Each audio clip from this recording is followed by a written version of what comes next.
Hi there, I'm Clifford Bates, and welcome once again to Reading Aristotle's Politics. Today we are in Book 4, Chapter 10, which is Tyranny chapter. It is the last of the so-called discussion of the remaining regimes. Okay. Again, Book 4 is about the regimes that are. He said, well, we're not going to talk about the best regimes. We talked about them already. And he said, Book 3, kingship, end of Book 3, the dialogue between law and kingship. That's the discussion of the rule of the absolutely best. And then 7 and 8 will be a discussion of the regime we would pray for. Now, here, we don't get the regime we pray for, we get the regime that we deal with in the everyday world. Okay, and therefore we had the first couple chapters introduce us the way to the question, which said the structure. But then we had, well, what happens? We get a repeat. Let's review, because this is a short chapter. So let's review what happened. The beginning of 4, we introduced the question of what we're doing. We're not going to the regime we're going to play for. We're going to be dealing with the regimes we have. And when it talks about the question of what is best, he opens, this multiple meaning of what is best. Best, and that's chapter 1. And we get that discussion of the different directions of what is best, right? And what is best simply, what is, again, this deals with the famous ladder of truth, the ladder of all, what is best simply and absolutely, what is best in this particular a specific case, what is best of what is possible, it's all these things of the different meanings of best. We then do a discussion of that talks about that is politics more like medicine, right?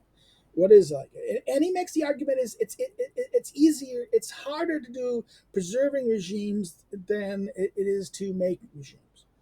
In other words, founding is easier than preservation, statesmanship. Now, this is statesmanship. Statesmanship is the doing of things, and this is more difficult than this mere legislating.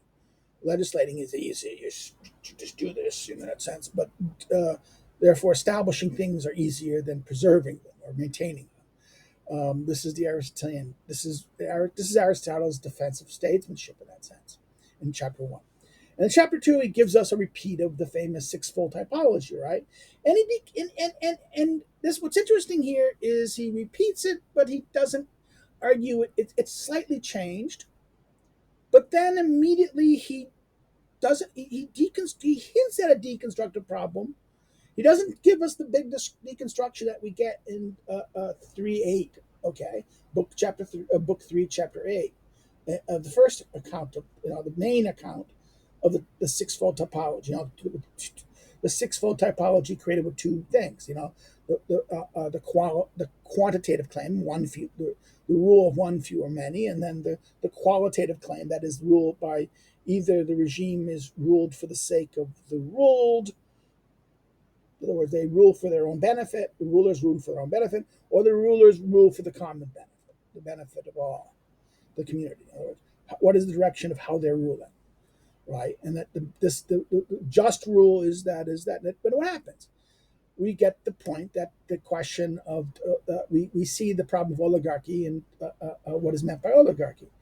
What happens if the oligarchy is many? The most are the oligarchy class. Is this a democracy? Because it's and they're ruling for no, because he then argues that the question of many or the multitude in size is a accidental argument. So the quantitative argument is not essential. It seems to be accidental. Okay, so therefore that's how in book 3 that's how the typology falls apart. That oligarchy means not the few who rule for their interest, but rather that they are what, and therefore what defines the regime is the claim they make. That each regime will make, that's book 3's argument, is that the nature of all regimes are going to be that they're going to make a specific claim. Their claim about what is just, what is right, and this is the nature of book 3, looking at the principled, the principled understanding, the hypothesis, the claim, the presumption, of each regime about what is just, right? It's about justice and about the best. Okay, that's why book 3 is where the term political philosophy is mentioned. Philosophy is mentioned early too. But now in book 4, we're turning to the grimy politics, the world of mess, the world of things as they are, how they are, and as we experience them in our experience. We go from book 3, which deals with at the level of ideas or the level of theoria, right? Now to the level of praxis, immediate praxis, the way we experience it, the way we live it, the way they are. This is a very book. This is why these chapters are considered, these books are the Machiavellian books. Oh, what do you mean by that? Machiavelli's the bad guy. He's the guy who's saying that we should throw morality out. And Aristotle is the guy who says we should be just and noble and beautiful. Right? Horse hockey. Aristotle is not naive. Aristotle is very much a realist in a sense. I guess we can say that's the difference between Plato and Aristotle, right? Plato always only wants to speak about the good. He'll hint at it. Aristotle will do something shocking, and it'll be mostly shocking when we get to book 10. No, not book 10. Sorry, book 5, chapter 10 and 11. The most shocking of the books of the politics, where he talks at book 11, chapter 11 of book 5. He'll talk about preserving tyranny and giving advice how to preserve tyranny. Okay, very reminiscent to Xenophon's hero. Okay, we get Aristotle giving an account of this, and therefore we get in book 4 the discussion of these regimes, right? So therefore we get this account. Book 4, book 2, he immediately dismisses at the end of book sorry, not book 2, chapter 2 of book 4. He reintroduces in chapter 2 the typology, and then says, "Well, we're putting it aside.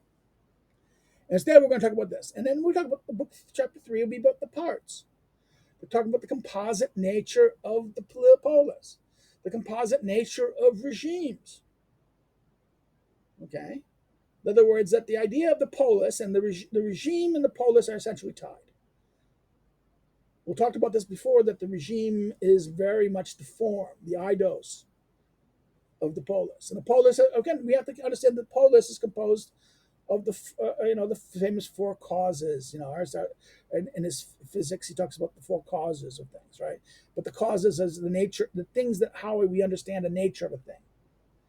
Not only understand the cause, why it comes to be, but also why it does, why it is coming to be is why it is. Okay,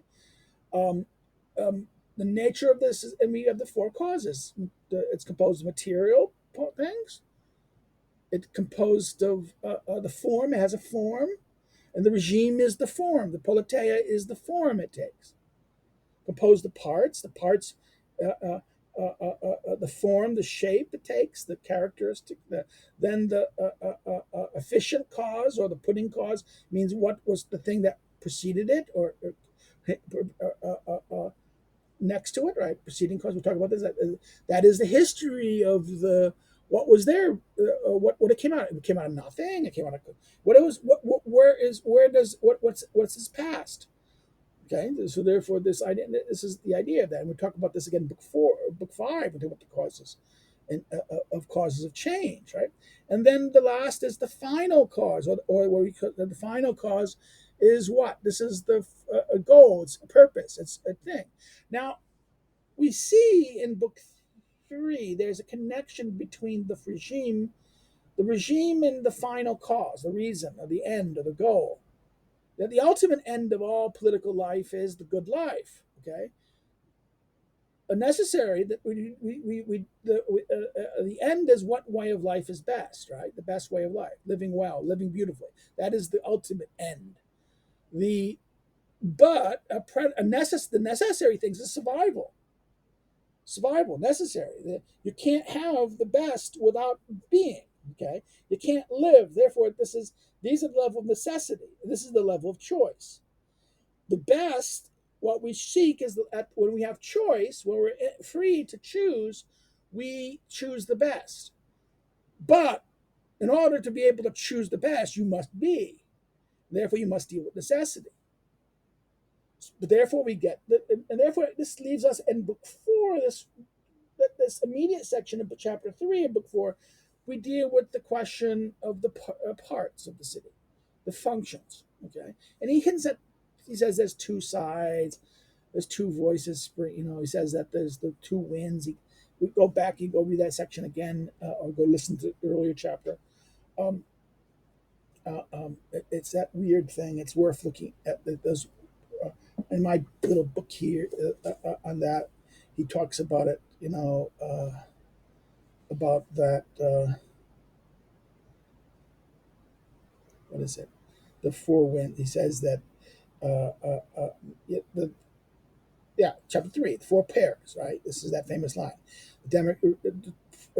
One pair is democracy and oligarchy. Right. The many few. The winds, the north and the western, northern, eastern, southern. So therefore, the western, eastern, the northern, and southern. Right. The harmonies, that famous the Dorian, the Doric, and the Pegithic. Well, he gives up those pairs, those four pairs of pairs, and that these are the fundamental pairs. Right? And then he goes on to he then says we're going to talk about the specific regimes, democracy, about democracy. But then he gets that long in chapter 4 of book 4. We get this long discussion of parts. Then at the end, it's divided in two parts. Chapter 4 is divided in two parts. A long thing, over half of it is slightly about parts. We get these three different accounts. We get in the middle of his account on parts. We get a account on from. We get a brief account, then we get an expanded account of the parts, and then we get in the middle of that expanded account of parts. We get this discussion of Socrates' account in the Republic. It's interesting. We get his account of Socrates' account of the city. It interrupts it, and then we get a missing part. We go from we stop at the fifth part, and then we go to the next part. Right? He skips what priests. We talked about that at the time, right? He skips priests, and then he gets the other parts. And then you get the administrative parts, the deliberative. We get the whole discussion about that little question of the deliberative, adjudicative, the offices, the offices per se, the magisterial, then the deliberative, and then we get a discussion of adjudicative, judges, right? The judges. Those are the parts. And then we get into discussion of the nature of variation of democracy, the first variation of democracy, which we have 5 originally, right? And then book 4, chapter 5, we get the 4 accounts of oligarchy. And then in book 6, chapter 6 of book 4, we get the account of both oligarchy and democracy, where we get 4 accounts we have 4 and 4. Okay, we go watch the other things to see what we did there. I'm just going to summarize it. And now we get in chapter 6, chapter 7, and chapter 8 discussions of oligarchy, so-called aristocracy and so-called regime called regime. Right? There's confusion about this. We have 3 chapters, not 2. Like, we don't get the same repeat. We get 1 and 1, and then a resummary. Now we get this blurred 3 chapters blurring so-called aristocracy and so-called regime, politea, the regime called regime. We talked about this in the previous chapter. We're going to hold last. I don't want to go over that again, but just think about that for a second. Just think about what you've done and the strategy of here.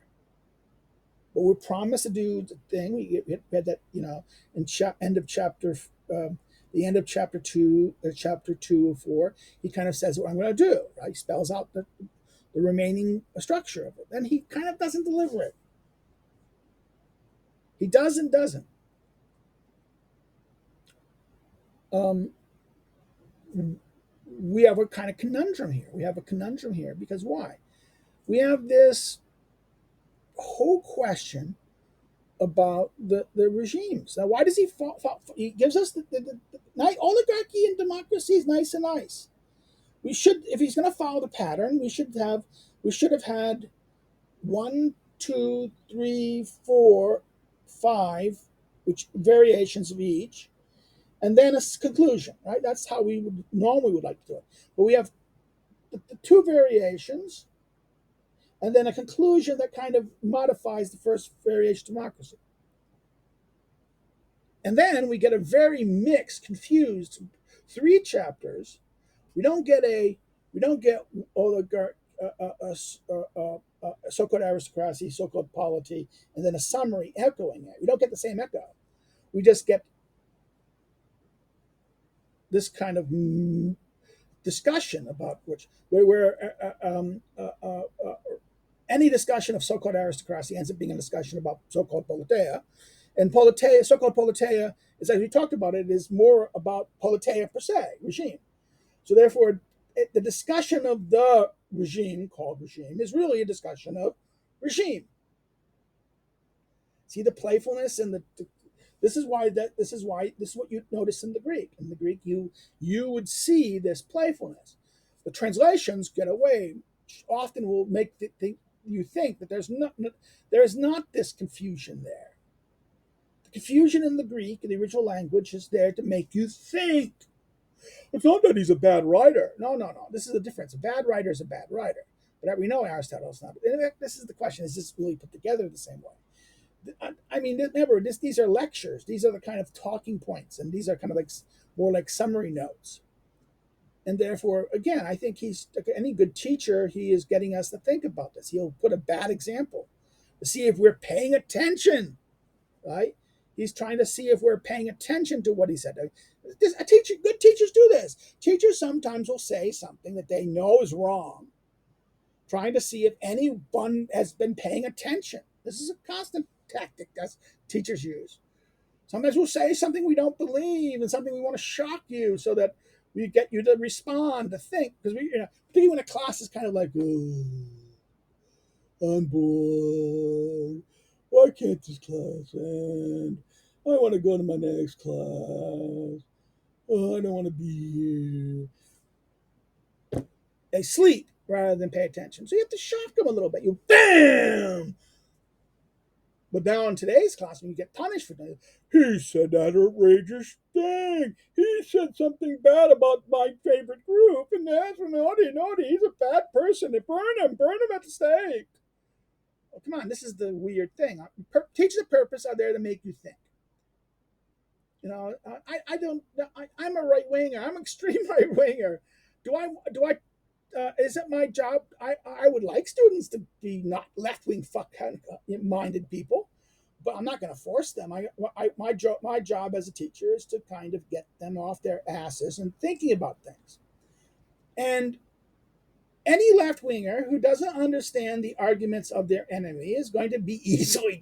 I actually, as a proponent of the right, the best thing for our side is that the left wing retards make the universities so fucked up that they become so laughable that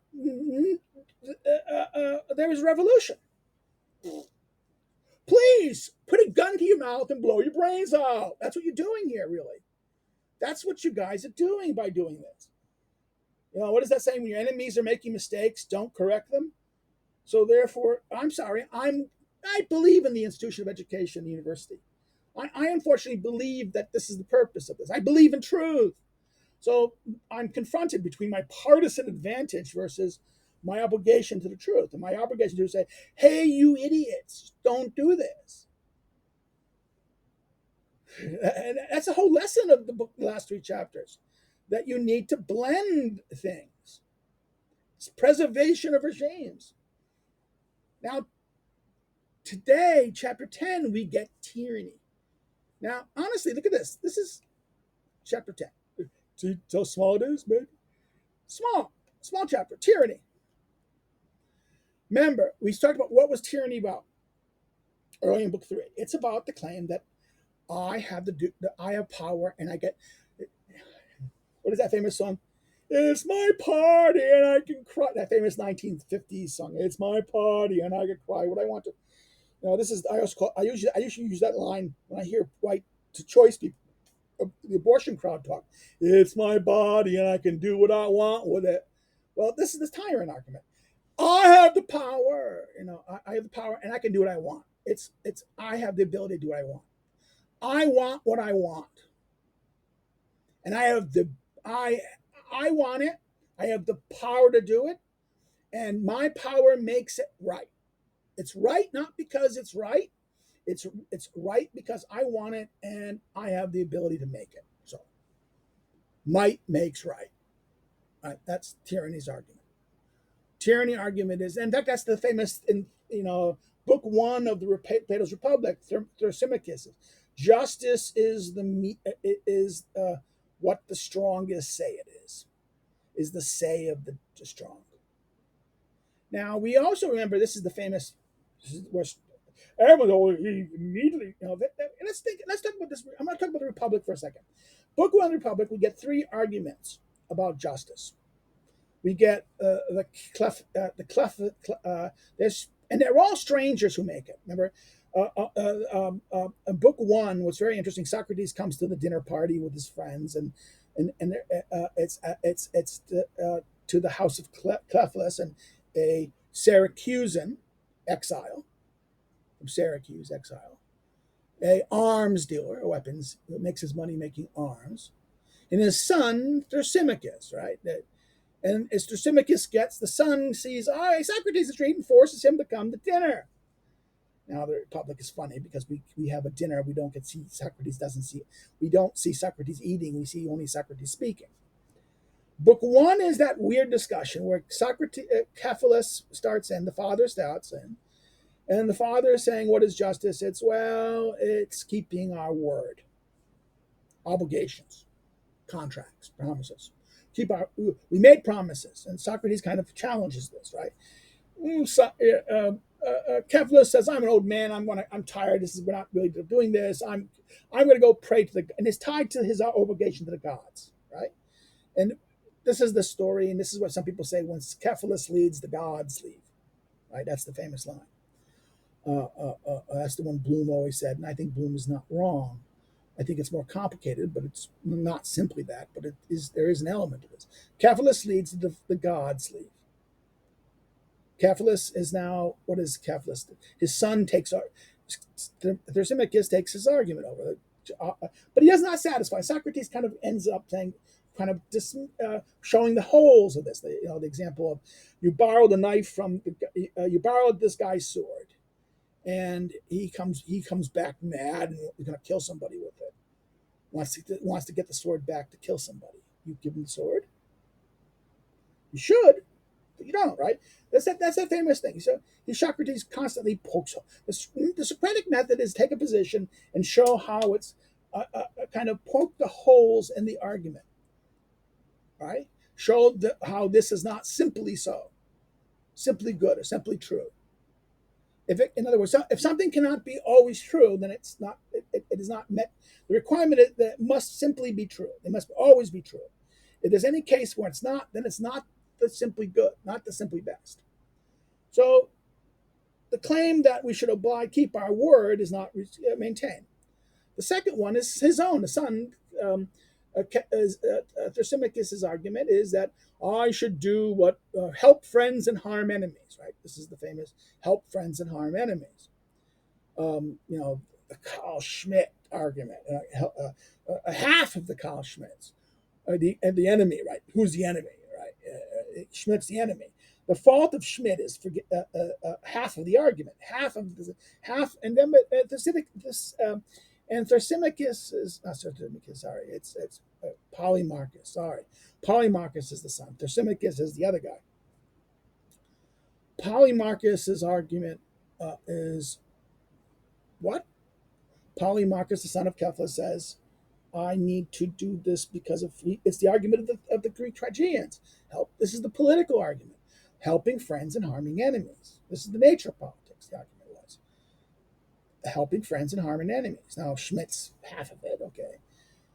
If you talk about enemies, but I think he does this because the contractual theory of modern thought overemphasizes friends and mutual advantage and cooperation. He does this. He wants to return us. I think Schmidt's overemphasizing of the enemy is to polemic and the polemics, the war, is to kind of escape the overemphasization following from Kant onwards. Um, uh, uh, so to overemphasize cooperation, economic advantage, this idea of shared interest. Okay. So therefore, we have this aspect. The Polemarchus position is this both, and Socrates goes on to show that's not the thing. And then this is when Thrasymachus gets angry and says, "It's you guys." Now, Socrates doesn't really defeat Thrasymachus. We're told he embarrasses him. He forces Thrasymachus to blush, and from this, Thrasymachus is tamed. Right. That's that famous argument but Thrasymachus isn't really defeated. He appears defeated, but his argument, Socrates embraces all three of these arguments in that sense. So we have to understand that there's something about tyranny. And in fact, this is the problem. What is tyranny? And this is how it's going to be. The idea of Thrasymachus' claim that justice is what the strongest say it is. There's an element of truth. Without strength, this is that famous line. The famous line of the symbol of justice. What is the symbol of justice? The symbol of justice is this woman who was usually a woman, a goddess, who is blindfolded so she can't see, and she has holding weights. A scale, balance, right? Equalness, equity, balance, scale, blindness, impartiality. But she has also the sword. What is the sword? Force, coercion. Justice without this, law and justice without coercion is not neither just nor law.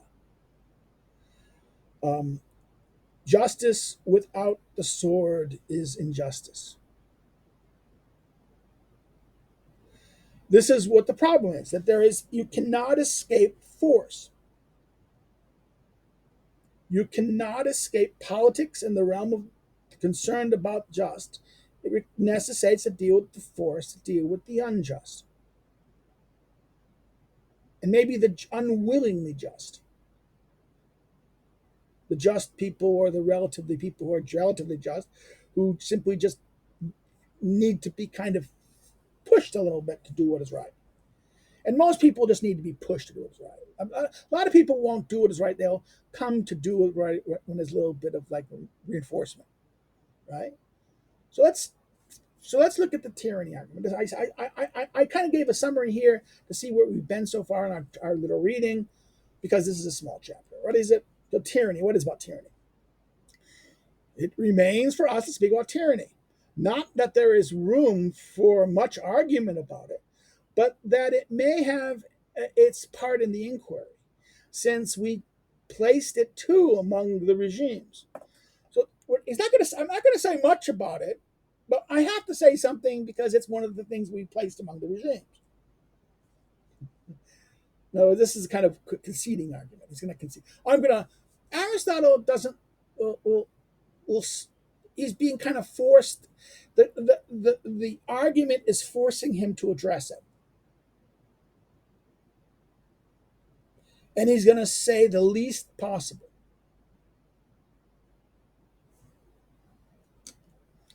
Now we discuss kingship in our first discourses. And by what does he mean by that? He means that book 3, chapter 15, I think 15, 16, 17. Yeah, 15, 16, 17, right? Maybe even earlier, not 13, but 14, 15, 16, 17. There's the three logos of the Pambasileia. And then there's a chapter before with the four types of kingship that become five, that then get reduced to two, right? That's the. Now he says, talk about kingship now. Notice he switches this term here. Talk about tyranny, but he says, but we never discussed kingship, where we made an investigation of what is most particularly spoken of kingship, whether it is disadvantageous or advantageous for cities, who should be king, where he should be drawn from, and how the kingship should be established. Now, this is footnote 42, and 42 is, like, again, 14 through 17, right?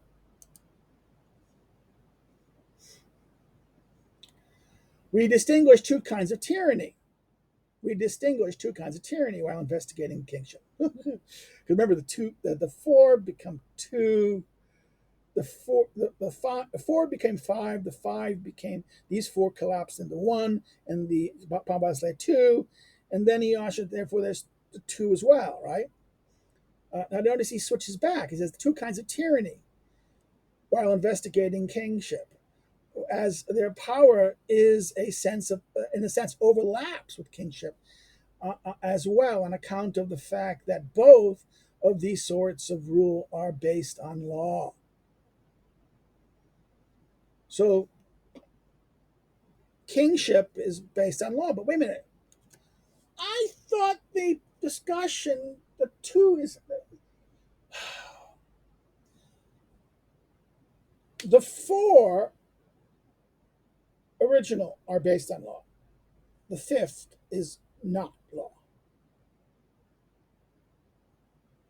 Pambasalea is above. And remember, that's the whole argument about 15, 16, and 17 is whether should one rule, one, or should the laws rule, right? That's that whole debate. And look, that is that logoi, the three logoi there, three arguments. Should the one best rule? Should the law rule? Should, the logoi of the three Pambasa, the three logoi of the Pambasalea, how I refer those chapters, 15, 16, 17, is this debate between the one Pambasalea, the rule of the king, one alone who's best, versus the law. And it's led to an aporia, a point where both arguments are there. It's no one really wins. And that echoes the earlier logoi between the who should rule, the one, few, or many. The claim of and where the many win, but there's criticism again. Should the best or the many? Who should be the best? The best, the many, the few or best virtuous, the most virtuous, or the one best, or the many, where the many kind of wins. The many is said to be equally best as the one. The many collectively, even though individually may not be best, but collectively are better, as good as the best or the few best, or no worse than, are better or no worse than, as long as they're not slavish. Therefore, what is in slavish here is they're ruled by law. So if the many is ruled by law, they are better, as good or better than the best one. And then the discussion of what should be law, right? So therefore, this connection of the rule of the best that requires law, and that the law itself is never going to, there's lone law that's not tied to a kind of rule. Whereas the best rule of the best is simply the rule of the best of the wisest in that sense. Only when you compare those two, in book 3, when you compare those two arguments, merge them to each other, then the argument for the best, the many best, and the law defeats the rule of the best. Here, he brings that up again, purposefully. And it's funny he does this by saying that tyranny is that a regime without law. So he asserts that there's two kingships, and there's two tyrannies, because where one is governed by law, one is tyranny is not. But then remember, Pambasalea is not ruled by law. It's kind of tyranny. He hints that earlier in that chapter. So therefore, we have this weird thing. He says, while investigating kingship, as their powers, in a sense, overlap with kingship, on account of the fact that both of these sorts of rule are based on law. Right? That's for among some of the barbarians, they choose the plenipotentiary monarchs, and formerly among the ancient Greeks, there arose a certain monarchy where what is called dictator. And a dictator, this is this is that we this is again this is chapter 14 of book 3. There are certain differences between these, but they can those are not the two. This is what's interesting. He's kind of like rewriting the past here. The two he talks about, the barbarians, and that are really the four. That is not the two that emerge. Here, the two is between a plenipotentiary monarchs and those are called dictators, right? Plenipotentiary monarchs, and the former among the ancient Greeks, and formerly among the ancient Greeks, arose in this manner certain monarchs who were called dictators. There are certain differences between these, but both were kingly by the fact they were based on law, and a monarch rule over willing persons. So it's based on law and willing people. Now, the Pambasileia is not ruled by law. The Pambasileia is still rule over willing people. And at the same time, the tyrannical rule is by the rule of being characteristic of a master in accordance with their own will. So tyranny is to act despotically. Masters, despotes, to be ruled despotically. To rule like a master is to despotic rule. Is characteristic of a master in accordance with their own rule, their desire, their want. Not in other words, they're not aiming at the benefit of all, they're aiming at what they want. And there is also a third kind of tyranny, which therefore the first tyranny is therefore let's look at this. The first one is it is a choose a plenipotentiary monarch and another dictator. This is the two that, as long as they rule by law, that would be fine. They rule over willing people, and they rule by law. That's fine. The third kind is what? That is the one that is most particularly held to be tyranny, which is being a counterpart to the absolute. Pambasileia. Counterpart. There's a tyranny counterpart. So in other words, it's like the Pambasileia. Remember, this is weird. The Pambasileia does not rule by law. He's the best one. This is a counterpart, but he's not ruled by law. He rules over willing people. He doesn't rule despotically. He doesn't have to. They all voluntarily agree to him. But the second they don't voluntarily agree to him, does his regime become tyrannical? That's the problem, right? The minute the people don't want him anymore, they don't respect him, they don't want to do this, and he has to start using force. Is there something about the use of force that requires law? That's an important thing. Does the second you use force must always be moderated by law, justice, force. Symbol of justice. Think about the symbol of justice with the symbol of force there. Force without justice is unjust, and law without force is unjust. There is this connection between, we see that law is the embodiment of justice in a particular. Can law be unjust? Yes, because the regime is unjust. Law is always tied to the regime who's ruling. But law is, and understood here, is an opinion about the just. It is the authoritative opinion about the regime about what is just. Could they be wrong? Yes, and that's the point here. But let's go back to the text. He says this. He says the third. He mentioned the third.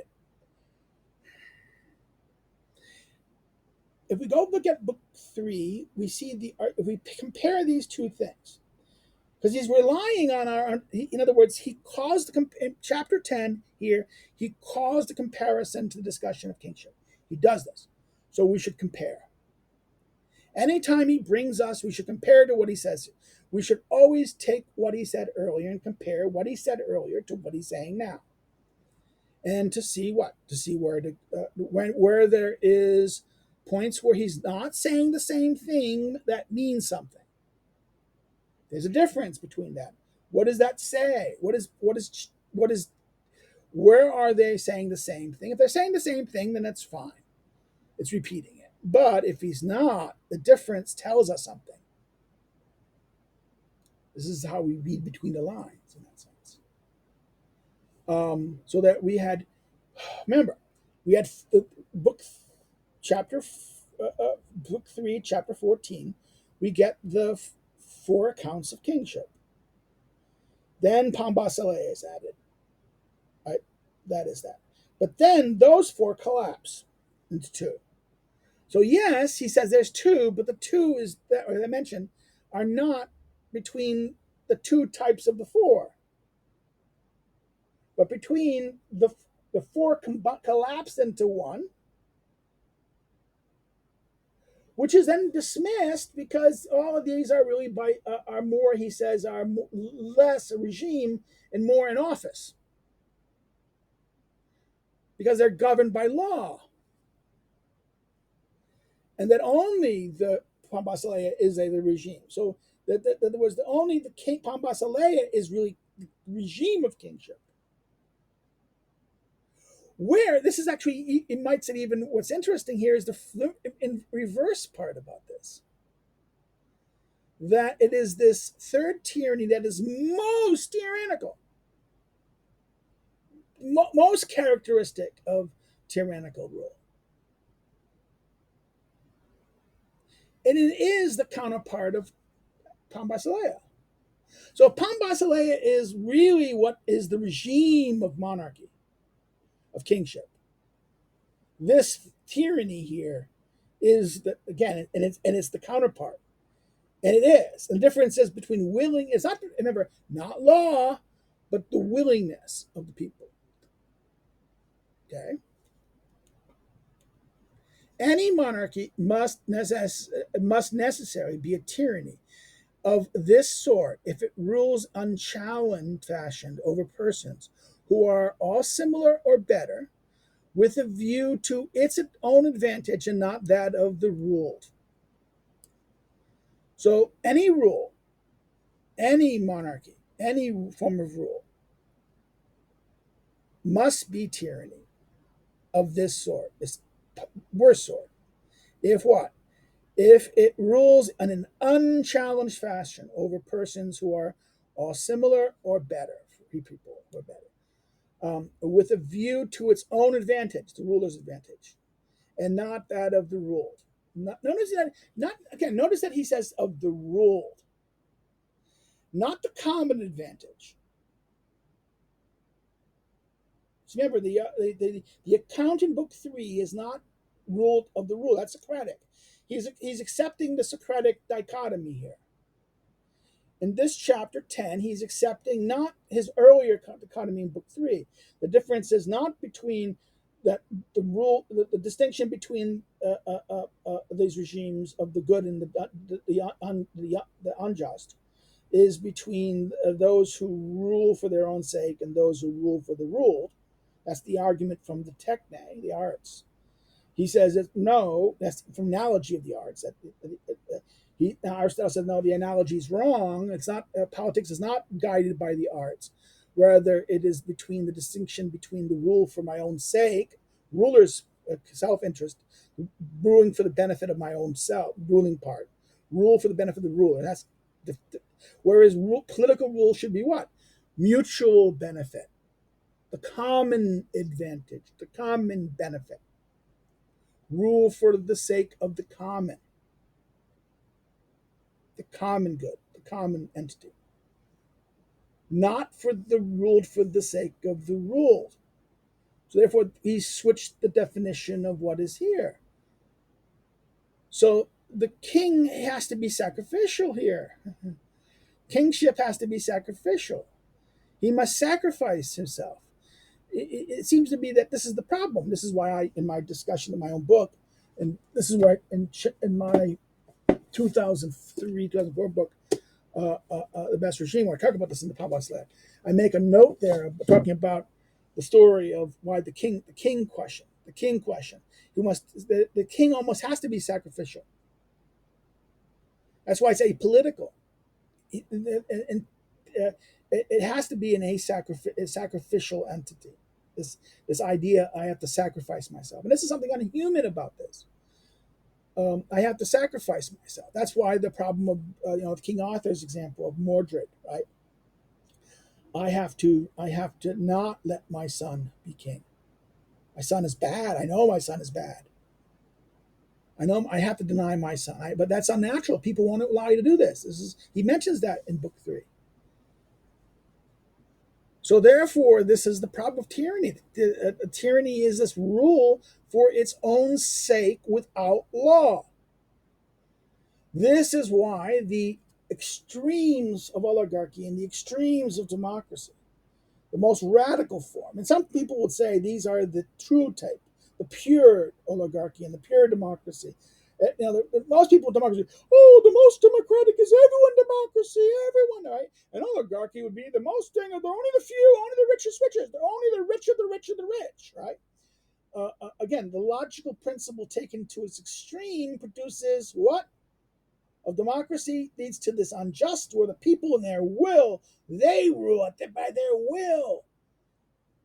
This leads to the most unjust, the last democracy, and the Gnostic oligarchy, the few are the few, only ruling by their own style, not restrained by law anymore. These become tyrannical. They're no different from tyranny.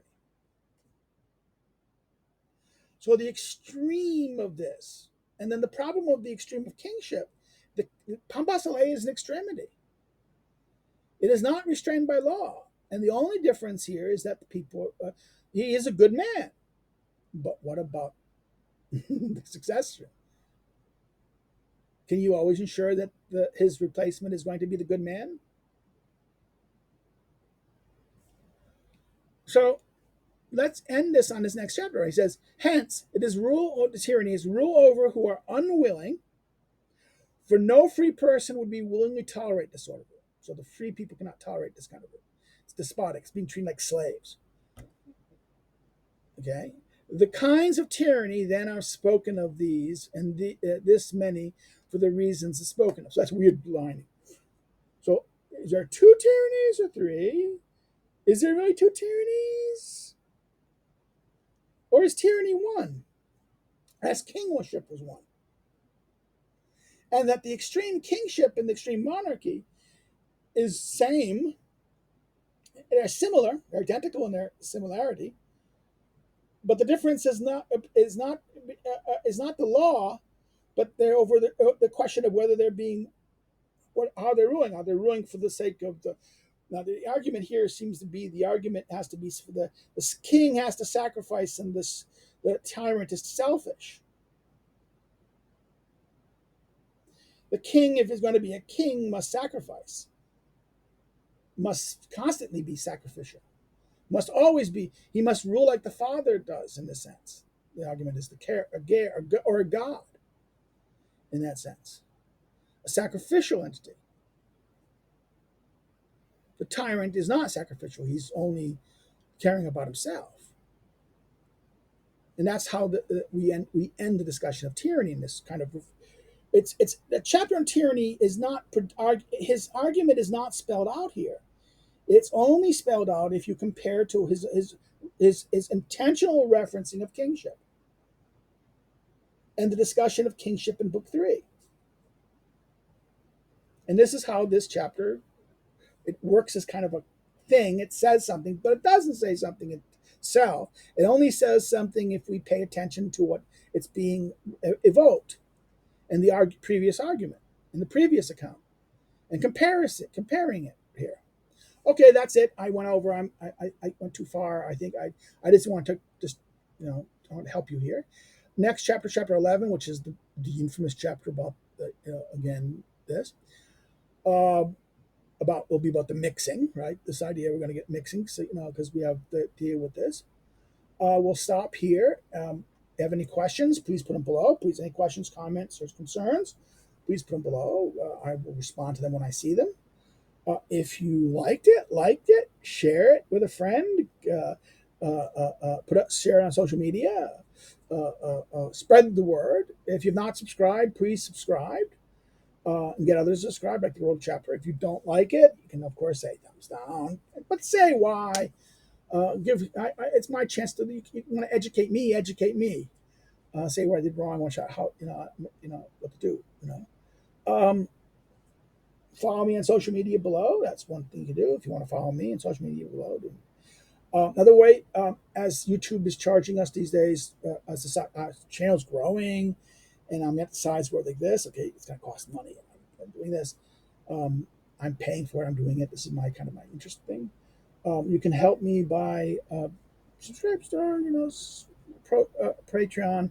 So far, I haven't seen anyone doing it. There was one, but he kind of, because I haven't done it. You're saying, well, you're not doing anything. If you build it, I will do something. Okay. Once there is a community there that requires attention, I will give it attention. I'm not going to build something if no one's going to come, right? So there, you have to build it. But of course, it does help. I mean, it's going to be helping this. Now, if you want to help me another way, you can buy this book. This is my This is my notebook on Aristotle's politics. It is basically a study guide. It's not a commentary. It's not interpretation. My other books are commentaries and interpretations. This is more kind of like a cliff note, right? Not a summary. It goes through the whole politics. It gives charts. It gives outlines, section things. It's a guide as you read it through to help you understand and work through the text.